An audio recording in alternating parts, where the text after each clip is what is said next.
नमस्ते।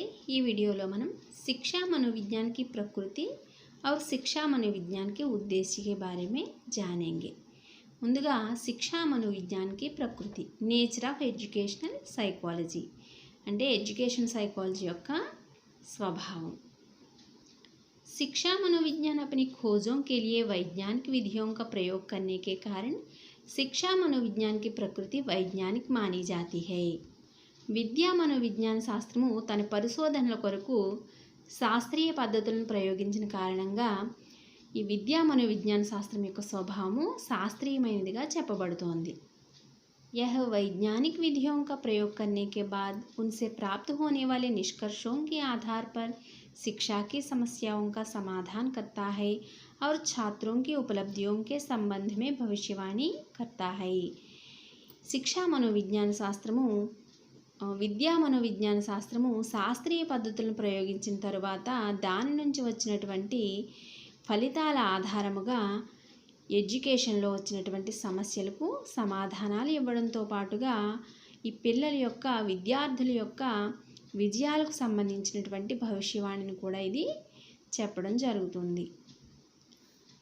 जिस प्रकार वैज्ञानिक विभिन्न तथ्यों का निरीक्षण और परीक्षण करके किसी सामान्य नियम का प्रतिपादन करता है, उसी प्रकार शिक्षक कक्षा की किसी समस्या का अध्ययन और विश्लेषण करके उसका समाधान करने का उपाय निर्धारित करता है। ఏ విధంగా అయితే ఒక శాస్త్రవేత్త విభిన్నమైనటువంటి వాస్తవాలను చూసి వాటిని పరీక్షించి ఏదైనా సామాన్య నియమాలను ప్రతిపాదిస్తారో అదే విధముగా ఒక ఉపాధ్యాయుడు ఆ క్లాస్ రూమ్లో ఉన్నటువంటి ఏదైనా సమస్యను అధ్యయనం చేసి విశ్లేషించి దానికి సంబంధించినటువంటి సమాధానాన్ని ఏ విధంగా ఇవ్వాలి అని ఎటువంటి ఉపాయాన్ని ఆయన నిర్ధారించుకుంటారు। अपनी खोजों में वैज्ञानिक विधियों का प्रयोग करने के कारण शिक्षा मनोविज्ञान को विज्ञानों की श्रेणी में रखा गया है। తన యొక్క పరిశోధనల్లో శాస్త్రీయమైనటువంటి పద్ధతులను ప్రయోగించిన కారణంగా విద్యా మనోవిజ్ఞాన శాస్త్రమును శాస్త్రముల యొక్క వరుసలో ఉంచడం జరిగింది। मानव जीवन को सुखी बनाने का प्रयास करने के कारण शिक्षा मनोविज्ञान को कला भी कहते हैं। మానవుని యొక్క జీవితమును సుఖవంతం చేయడానికి ప్రయత్నించిన కారణంగా విద్యా మనోవిజ్ఞాన శాస్త్రాన్ని కళ అని కూడా అంటారు, అంటే దీన్ని ఆర్ట్ అని కూడా పిలవడం జరుగుతుంది। ఇది విద్యా మనోవిజ్ఞాన శాస్త్రం యొక్క స్వభావం। ఇప్పుడు మనము శిక్షా మనోవిజ్ఞానికి ఉద్దేశ్యం నేర్చుకుందాం। ఎయిమ్స్ ఆఫ్ ఎడ్యుకేషనల్ సైకాలజీ అంటే విద్యా మనోవిజ్ఞాన శాస్త్రం యొక్క ఉద్దేశ్యం ఏమిటి? पहला, गैरसन व अन्य के अनुसार शिक्षा मनोविज्ञान के उद्देश्य 3 है। గైర్సన్ మరియు ఇతర శాస్త్రవేత్తలను అనుసరించి విద్యా మనోవిజ్ఞాన శాస్త్రం యొక్క ఉద్దేశ్యాలు 3। మొదటిది వ్యవహారిక జ్ఞాన్, ప్రవర్తనకు సంబంధించినటువంటి జ్ఞానము, భవిష్యవాణి और నియంత్రణ। గైర్సన్ మరియు ఇతర శాస్త్రవేత్తల ప్రకారము శిక్షా మనోవిజ్ఞాన్ के उद्देश्य 3 है। ప్రవర్తనకు సంబంధించిన జ్ఞానము, భవిష్యవాణి మరియు నియంత్రణ అంటే కంట్రోల్। नेक्स्ट, कुप्पस्वामी के अनुसार शिक्षा मनोविज्ञान का उद्देश्य मनोविज्ञान के सिद्धांतों को उत्तम शिक्षण उत्तम अधिगम के हितों में प्रयोग करना है। కుప్పస్వామిని అనుసరించి విద్యా మనోవిజ్ఞాన శాస్త్రం యొక్క ఉద్దేశ్యము మనోవిజ్ఞాన శాస్త్రం యొక్క నియమాలను ఉత్తమమైనటువంటి టీచింగ్ మరియు ఉత్తమమైనటువంటి లెర్నింగ్ కొరకు ప్రయోగించడము। శిక్షణ అంటే టీచింగ్, అధిగం అంటే లెర్నింగ్, అంటే ఉత్తమమైన బోధన మరియు ఉత్తమమైనటువంటి అధ్యయనం కొరకు మనోవిజ్ఞాన శాస్త్ర నియమాలను ప్రయోగించడమే శిక్షా మనోవిజ్ఞాన శాస్త్రం యొక్క ముఖ్య ఉద్దేశ్యం అని చెప్పి కుప్పస్వామి నిర్వచించడం జరిగింది। इसके बाद कोलस्निक के अनुसार शिक्षा मनोविज्ञान का उद्देश्य शिक्षक को उन समस्याओं का समाधान करने में सहायता देना है जिनका संबंध प्रेरणा, मूल्यांकन, कक्षा प्रबंध, शिक्षण विधियों, छात्रों की व्यक्तिगत विभिन्नताओं, उनके मानसिक स्वास्थ्य और उनके चरित्र निर्माण से होता है।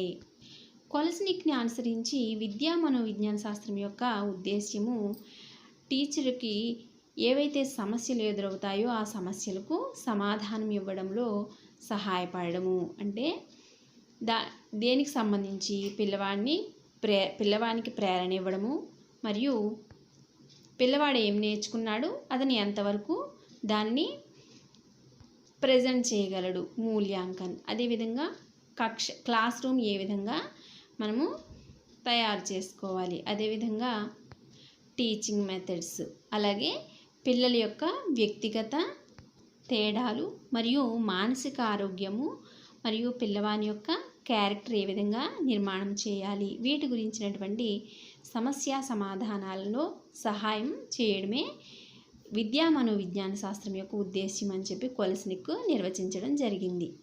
इसके बाद कैली के अनुसार शिक्षा मनोविज्ञान के उद्देश्य 9 है. कैलीని అనుసరించి విద్యా మనోవిజ్ఞాన శాస్త్రం యొక్క ఉద్దేశ్యాలు 9.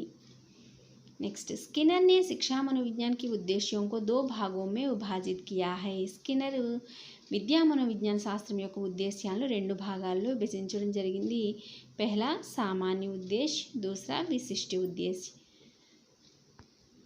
स्किनर ने शिक्षा मनोविज्ञान का सामान्य उद्देश्य केवल एक मानते हुए लिखा है. शिक्षा मनोविज्ञान का सामान्य उद्देश्य है संगठित तथ्यों और सामान्य नियमों का एक ऐसा संग्रह प्रदान करना जिसकी सहायता से शिक्षक सांस्कृतिक और व्यावसायिक लक्ष्यों को अधिक से अधिक प्राप्त कर सके. స్కిన్నర్ శిక్షా మనోవిజ్ఞాన శాస్త్రం యొక్క సామాన్య నియమము కేవలం ఒకటే అని నిర్వచిస్తూ ఈ విధంగా చెప్పడం జరిగింది. శిక్షా మనోవిజ్ఞాన శాస్త్రం యొక్క సామాన్య నియమము కేవలము ఒకటే. అక్కడ ఉన్నటువంటి వాస్తవాలు ఏవైతే ఉన్నాయో వాటన్నింటినీ మరియు సామాన్య నియమాలను ఒకచోట సంగ్రహించడం ద్వారా ఉపాధ్యాయునికి సాంస్కృతికమైన మరియు వృత్తిపరమైనటువంటి లక్ష్యాలను ఎక్కువగా పొందడానికి వీలు కలగవచ్చు అని చెప్పి స్కిన్నర్ చెప్పడం జరిగింది. స్కిన్నర్ శిక్షా మనోవిజ్ఞాన్కే సామాన్య ఉద్దేశ్యం ఈ విధంగా చెప్పడం జరిగింది. అంటే విద్యా మనోవిజ్ఞానం యొక్క సామాన్య ఉద్దేశ్యాలు సిద్ధాంతों की खोज तथा तथ्यों का संग्रह, నియమాల యొక్క పరిశోధన మరియు వాస్తవాలను సంగ్రహించడము, బాలక్ కే వ్యక్తిత్వ కా వికాస్, పిల్లవాని యొక్క వ్యక్తిత్వ అభివృద్ధి, వ్యక్తిగత వ్యక్తిత్వం యొక్క అభివృద్ధి, శిక్షణ కార్యమే సహాయత ప్రదాన్ కర్నా, అంటే టీచింగ్లో సహాయాన్ని ఇవ్వడము, శిక్షణ విధిమే సుధార్, టీచింగ్ మెథడ్స్లో అభివృద్ధి, శిక్షా ఉద్దేశ్యం ఏవం లక్ష్యంకి పూర్తి, విద్య యొక్క ఉద్దేశ్యాలను మరియు లక్ష్యాలను పూర్తి చేయడము శిక్షా మనోవిజ్ఞాన శాస్త్రం యొక్క సామాన్య ఉద్దేశ్యాలుగా స్కిన్నర్ చెప్పడం జరిగింది. इसके बाद शिक्षा में मनोविज्ञान का प्रयोग ही शिक्षा मनोविज्ञान है. ఎడ్యుకేషన్లో సైకాలజీని ప్రయోగించడమే ఎడ్యుకేషనల్ సైకాలజీ. शिक्षा मनोविज्ञान में विद्यार्थी तथा सीखने की क्रियाओं के मध्य शिक्षक तथा छात्र का व्यवहार है.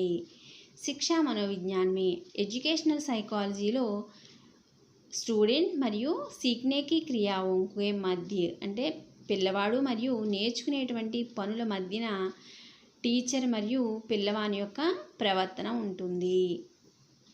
शिक्षा मनोविज्ञान शिक्षा से अर्थ ग्रहण करता है, मनोविज्ञान से सामाजिक प्रक्रिया ग्रहण करता है और बालक में वांछित व्यवहार परिवर्तन द्वारा उसे सर्वांग स्वरूप प्रदान करता है.